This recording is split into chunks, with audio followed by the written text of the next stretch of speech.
موت وہ وقت ہے جب کیا ہونے والا ہے، آپ کا سارا کھاتا کلوز ہو جائے گا، بند ہو جائے گا، فائل بند ہونے والی ہے۔ لا بیع فیہ، اس کے بعد آپ کوئی معاہدہ نہیں کر سکتے۔ بیع کا مطلب دوستو ہوتا ہے معاہدہ۔ بیع اور تجارت میں یہ فرق ہے۔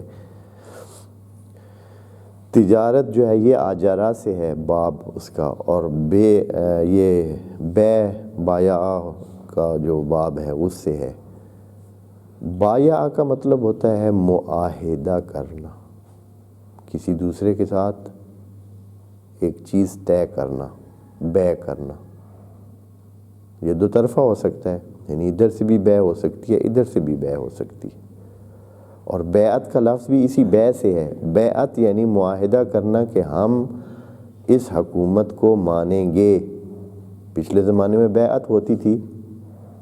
بیعت کا مطلب یہ ہوتا تھا، جس کو یہ عام لوگ جو ممبروں پہ اور سٹیجوں پہ آتے ہیں بیعت کے نام سے بیعت بولتے ہیں، کچھ بیعت بھی بول دیتے ہیں۔ ہاں، بیعت یعنی معاہدہ کرنا۔ تو یہ بیعت جو ہے مختلف ہے آجرہ سے۔ آجرہ کا کیا مطلب ہے؟ آجرہ کا مطلب ہوتا ہے کہ کسی کو کام پہ لینا اور اس کی اجرت دینا۔ تجارت یعنی اجرت والا کام کرانا اور اجرت دینا۔ خدا کریم فرما رہا ہے کہ وَلَا بَيْعٌ فِيهِ، اور یہ جو آپ دوست پڑھتے ہیں سورہ جمعہ میں آپ کیا پڑھتے ہیں؟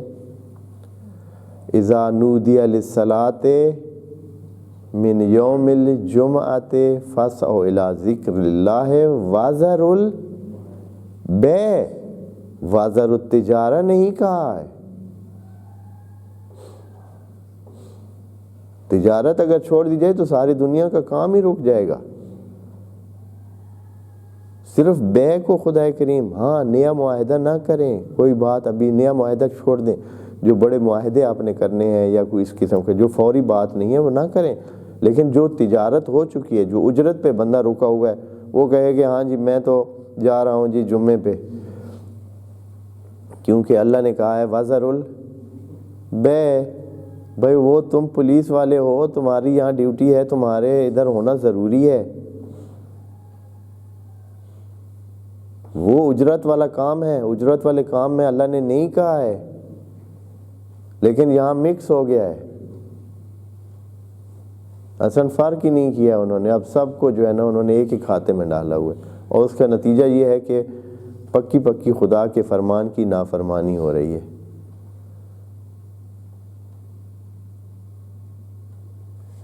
اگر معنی وہی ہے کہ تمام کاموں کو کیا کریں، بیع کو چھوڑیں، انہوں نے یہ بھی سمجھا ہوا کہ بیع کا مطلب ہے دکانیں بند کریں باقیوں کی خیر ہے۔ بیع کا مطلب ہے کوئی بھی معاہدہ نہ کریں، اجرت والے کاموں کی بات نہیں ہے، تجارت کے روکنے کی بات نہیں ہے۔ بہت سارے کام جمعہ کے ٹائم پہ ضروری ہیں، وہ کرنے ہیں، وہ موجود ہونے چاہیے، وہ چلنے چاہیے، تب یہ نظام چل سکتا ہے۔ انسانوں کی زندگی کا نظام تجارت کے ساتھ وابستہ ہے۔ معنی الٹ کر دیا گیا، تجارت کا معنی یہ کر دیا گیا یہ جو بندے آپس میں بھائی تجارت کرتے ہیں، ایک دوسرے سے مال خریدتے ہیں، مال بیچتے ہیں، تجارت اجر سے ہے، اور اس کا معنی یہ ہے کہ کیا کیا جائے، اجرت والا کام، اجرت والے کام سے تجارت بنتا ہو، پھر اس سے تاجرہ نکلتا ہے۔ بہرحال لا بیع فیہ، اللہ فرما رہا ہے کہ آپ کا مال یا آپ کے پاس جو کچھ بھی ہے، اب اس کے بعد اس کے ساتھ آپ کچھ بھی نہیں کر سکتے ہیں، بیع نہیں ہو سکتی ہے۔ ولا خلۃ، نہ ہی اس کے ساتھ دوستی ہو سکتی ہے۔ ابھی آپ مال استعمال کر کے دوستی بنا سکتے ہیں، دوستیاں کر سکتے ہیں، میں اور معنی کر رہا ہوں۔ جو عام روٹین کا معنی یہ ہے کہ وہاں خلت نہیں ہوگی، یعنی آپ کو وہاں کوئی دوست نہیں ملے گا، وہاں آپ کو کوئی سفارشی نہیں ملے گا۔ یہ جو روایتی معنی ہے وہ یہی ہے کہ وہاں آپ کو نہ کوئی دوست ملے گا نہ ہی کوئی سفارشی ملے گا، اس لیے یہاں اپنا مال خرچ کر لیں، یہ معنی کیا گیا۔ خدا کریم یہ کہتا ہے کہ یہ مال ابھی بیع کے لیے بھی جو کچھ بھی آپ کے پاس ہے، جو صلاحیتیں آپ کے پاس ہیں وہ ابھی بیع کے لیے استعمال ہو سکتی ہیں، خلت بنانے کے لیے بھی استعمال ہو سکتی ہیں، یعنی خلیل بنانے کے لیے، دوست بنانے کے لیے بھی استعمال ہو سکتی ہیں،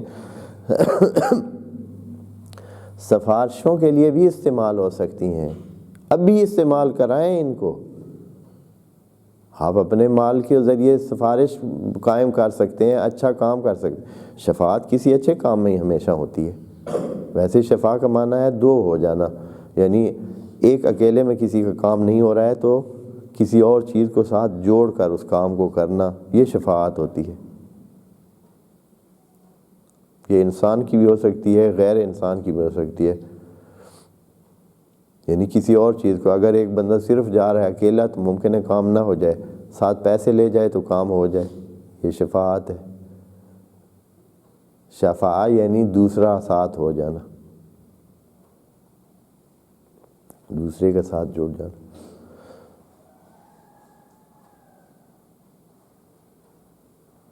بس یہ خدا کریم یہاں اس طرح کہہ رہا ہے کہ لا بیع فیہ ولا خلۃ ولا شفاعۃ، یعنی یہ آپ کا پیسہ اب پھر آپ کے ساتھ جڑ کر کسی کام میں فائدہ آپ کو نہیں دے سکتا ہے، یا آپ کی صلاحیت یہاں جو ہے ابھی ہو سکتی ہے کہ آپ کے ساتھ جڑ کر آپ کا کام دے اور آپ کو کوئی فائدہ پہنچائے، آپ اس سے فائدہ اٹھا لیں ابھی، پھر نہیں ہوگا اس کا کوئی کام۔